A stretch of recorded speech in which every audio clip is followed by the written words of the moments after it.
I recently watched a documentary titled Jodorowsky's Dune. The documentary was about an adaptation of the sci-fi series Dune that was going to be made by the legendary filmmaker Alejandro Jodorowsky that never saw the light of day. It was going to be this grand adventure epic with monstrous star power behind it, but was never made due to how utterly impossible it would have been to make since it was the 70s. But it's heavily debatable that this film's cancellation is what inspired other movies like Star Wars, Alien, and Terminator, all pop culture icons that probably wouldn't have existed had Dune not been cancelled. The reason why I say this is because the excellent works of H.R. Giger were first brought to the American eyes due to this film, and the iconic xenomorph was a result of this. Watching this documentary got me thinking, what game had the potential to be the biggest genre definer of all time based solely on a short, playable teaser alone? Don't touch that dial now, we're just getting started. Retrieved the rifle and shot his wife as she was cleaning up the kitchen after You can't trust the tap water. the son came to investigate the commotion. The father shot him too. His 6-year-old daughter had the good sense to hide in the bathroom. The development of the first Silent Hill was quite the underdog story. Team Silent was made up of people who were considered outcasts at Konami. They were underperforming and didn't really fit into any of the teams at the company, so Konami paired these individuals up with the simple goal of just making a Resident Evil style horror game for American audiences. Konami didn't put much faith into Team Silent, and thus communication between the two was borderline non-existent. But the lack of any interference was what made Silent Hill so fantastic. What started as just a Resident Evil clone turned into something much more sinister. The town itself was a horrifying setting with an evil cult and some dark storytelling. Its soundtrack, story, and characters quickly became household names, and the game was a massive breakout hit that no one really saw coming. The second Silent Hill game is considered by many to be one of the greatest games of all time. Instead of being focused on a cult, this game is a deeply personal narrative surrounding a few characters being tormented by Silent Hill in what feels like their own purgatory. The story takes a much darker tone, and it was an incredibly shocking and provocative story for its time, which of course made it an even bigger hit. Silent Hill 2 was met with immense critical praise and fantastic earnings for Konami and Team Silent. However, all good things do come to an end. Silent Hill 3 went back to the cult being the main antagonist, and while it did have some extremely powerful personal themes about being a teenager and excellent storytelling, unfortunately, it just wasn't received as well and didn't make nearly as much as Konami was expecting. To make things worse, Silent Hill 4 was already deep into development at this point, as Konami wanted to make Silent Hill into an annual franchise, so when that game was released to even worse reception, Konami ultimately decided to shut down Team Silent and hand off the Silent Hill license to other companies, as the series quickly became a shell of its former self.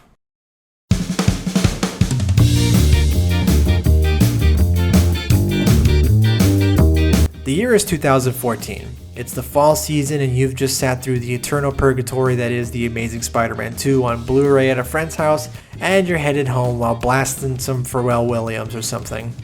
Once you get home, you turn on your PlayStation 4 and decide that you want to play a new game. So you browse the store and there you see it. This strange demo by the name of Petey. You've never heard of this game before or the studio that made it, and you like to think you're pretty well versed in game releases, so you decide to give this game a try. And then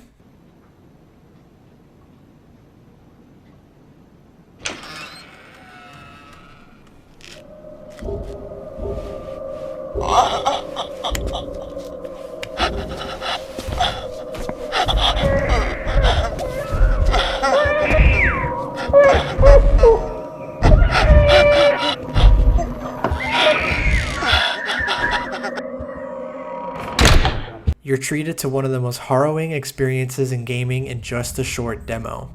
This is PT, the playable teaser that erupted a forest fire of theories and ideas all over the internet.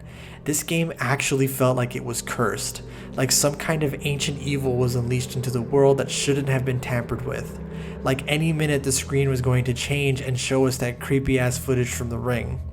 PT oozed atmosphere. It drew you in with its interesting gameplay concept of keeping you in one hallway, changing it ever so slightly to unease you and mess with your sense of comfort and object permanence. The horrifically designed ghost Lisa constantly taunting you and following you.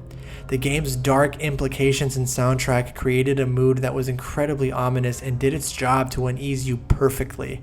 To top it off, the game had perfectly timed and well executed jump scares to deliver what was easily the best PS4 horror game at the time. And this was just a demo that could be completed in 30 or so minutes. When you finally completed its cryptic puzzles, you see a cutscene with Norman Reedus, and finally the game's true intentions are revealed. This was one hell of a way to formally announce that a new Silent Hill game was being made. Not only that it was a team effort between Hideo Kojima, Guillermo del Toro, and supposedly the horror manga artist Junji Ito was involved, although only through communication and no real concept art exists. This seemed like an absolute match made in heaven, because love him or hate him, they all bring their own unique voices to the table. Kojima has innovated the gaming industry for years with revolutionary ideas and execution, and Ito and Del Toro each brought their own extensive knowledge on all things horror. This demo was universally loved by pretty much everyone, and it was the first game I really experienced that caused such an uproar online. People discussing what was going on, sharing their own experiences, and trying to find out the truth and meaning behind what we just played. PT was a massive success on a PR front, and if this was released as an indicator of gauging public interest, this was certainly showing Konami that the interest was out there. In September of 2014, a trailer was released for Silent Hills.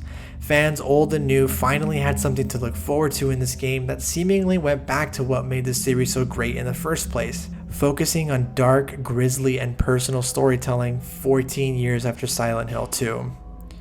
And then, on March 15th, less than a year after PT had swept the internet, Silent Hills was cancelled and Hideo Kojima had a swift and seemingly bitter separation from Konami over creative differences. What followed was mass confusion as to why Konami would suddenly boot Kojima and cancel a really promising game for no reason. Konami underwent some massive corporate personnel changes before PT was released.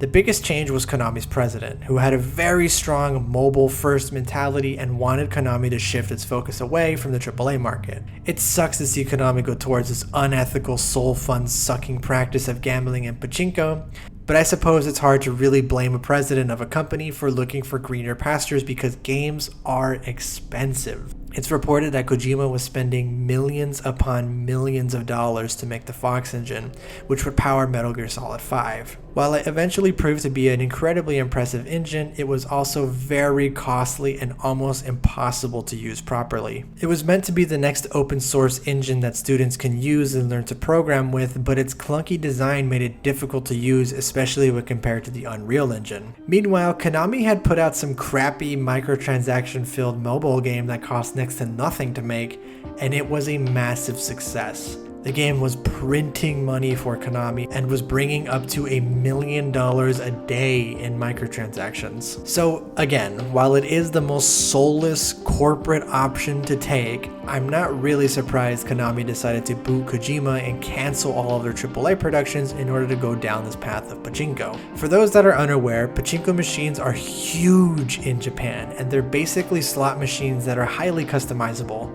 meaning that yes, Konami decided to make Silent Hill and Metal Gear Solid themed pachinko machines rather than their games, just as an extra fuck you. This shift from home console gaming to mobile and casino gaming proved to be extremely profitable for the company. Konami raked in over 29 billion yen in the year of 2019, in large part because of these machines. It was a no-brainer move for Konami to shift their focus to mobile and pachinko gaming, even if it cost them these promising titles. I brought up Hodorowski's Dune earlier in this video because I often wonder if the cancellation of Silent Hills will inspire new creations with its concepts. I mean, people have already made the entirety of PT in the Unreal Engine, and there's some copycat games out there following the wake of Silent Hills being cancelled, but nothing has really been heard from them since. Yeah, I'm really sad that this game will most likely never see the light of day, but at the same time, I would rather other games take what made PT so great and expand upon it in their own interesting ideas. because the worst thing that could happen to this game is it not ever coming out, but for it to be forgotten. Such a mesmerizing concept for a horror game to be completely forgotten about would be absolutely criminal. I will never forget about playing PT for as long as I live.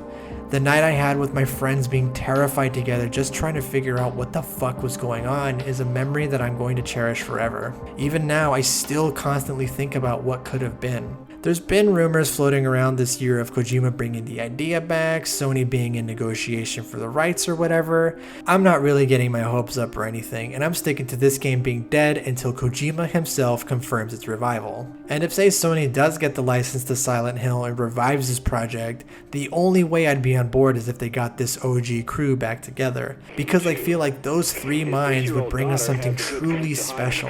Until then, PT remains as one of the biggest what-ifs in gaming. The girl was found shot once in the chest from point-blank range. The mother, who was shot in the stomach, was 204863. seen after neighbors called 911 found the father in his car listening to the radio. Several days before the murders, Look behind you. I said, look behind you. like he was chanting some strange spell.